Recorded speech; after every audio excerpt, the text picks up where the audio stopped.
તો આજે આપણે બનાવશું દહીં ભીંડાનું શાક।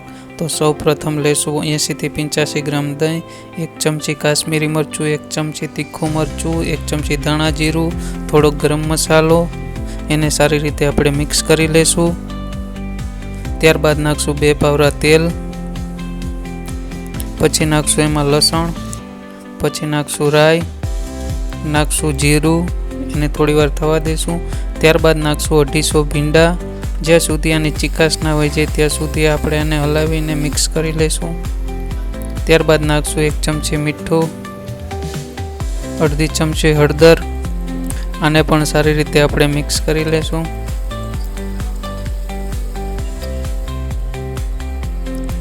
ત્યારબાદ નાખશું ટમાટર, એને પણ સારી રીતે મિક્સ કરી લઈશું।